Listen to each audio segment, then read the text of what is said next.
las institucionalidades, en este caso de las fuerzas policiales, ni de las fuerzas armadas, al contrario. Lo que tenemos es que fortalecerlas, tenemos que entender de que un tema desmedido de ambos lados no es propicio, sino de investigaciones profundas, porque aquí han habido actos que se asemejan con el tema del terrorismo, o que podrían ser parte del terrorismo, como la toma de aeropuertos, y que eso tiene que investigarse, y quien tiene que hacerlo es el Ministerio Público, para poder esclarecer los hechos que acontecieron en aquel momento. Entonces, en consecuencia, la responsabilidad legal no recae sobre el presidente de la República, porque si no tuviéramos procesado en responsabilidad legal por la muerte de la discoteca Restobar que tuvo el señor Vizcarra, por la muerte de la marcha de reclamo de los agricultores que tuvo el señor Sagasti, por la muerte de los mineros que tuvo el señor Castillo. Entonces, consecuentemente, tendríamos un Estado que estaría prácticamente paralizado en su función por ese temor de esta responsabilidad que realmente no debe recaer nunca en el presidente.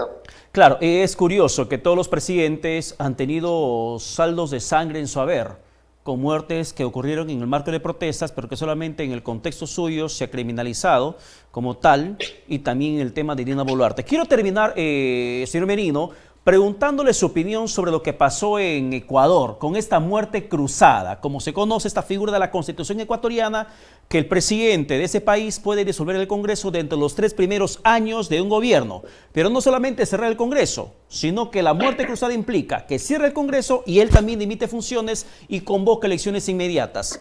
Esta salida, porque lo que hizo el presidente de Ecuador es básicamente escaparse de la destitución que en la asamblea de ese país estaban llevando adelante. A ver, hay que ver los contextos en los hechos que suceden. A ver. Esta muerte cruzada, que es un artículo de la Constitución Política de Ecuador, que permite en este caso disolver el Congreso y una convocatoria de elecciones para culminar el mandato. Ojo, no es elecciones generales, tanto presidenciales como congresales, es para la culminación del mandato, de ese mandato presidencial. Consecuentemente, yo sí creo que el presidente lo que ha asumido es con responsabilidad frente a los hechos y a los acontecimientos que hemos venido viviendo en un país sudamericano donde ha ganado la derecha y donde los caviares de la izquierda han tratado de petardear su función estrictamente presidencial, involucrándolo en un tema de la firma de un contrato que venía del gobierno pasado, donde él cumplía funciones, en este caso público. El tiempo nos ha ganado. Entonces, el tiempo nos ha ganado, pero quiero aprovechar estos segundos finales. Pero ¿no resulta contradictorio decir eso? O sea, decir que ha hecho bien el presidente de Ecuador cerrando ese Congreso aplicando la muerte cruzada, sabiendo perfectamente que había un proceso en su contra. Lo mismo quiso hacer Pedro Castillo aquí en el país. Quiso cerrar el Congreso para que se salve del proceso de vacancia en su contra.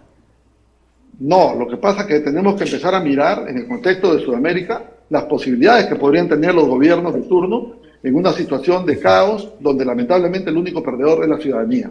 Y cuando digo de caos, que el único perdedor es la ciudadanía, me refiero estrictamente en que el bienestar de los ciudadanos del Perú, en este caso particular del señor Castillo, era lo que se solicitaba públicamente y que mayoritariamente la gente pedía elecciones generales, tanto presidenciales como congresales. Eso no se dio porque nuestra Constitución no tenía un instrumento de esa naturaleza. En el caso de Ecuador, tiene un instrumento de esa naturaleza, que es lo que ha buscado en este caso aplicar el señor presidente de la República, el señor Lasso, para poder poner en este contexto y darle la oportunidad a la población que vuelva a hacer una elección para la culminación de un mandato presidencial y congresal. Bien, señor Merino, muchas gracias por la comunicación. Que tenga buen domingo.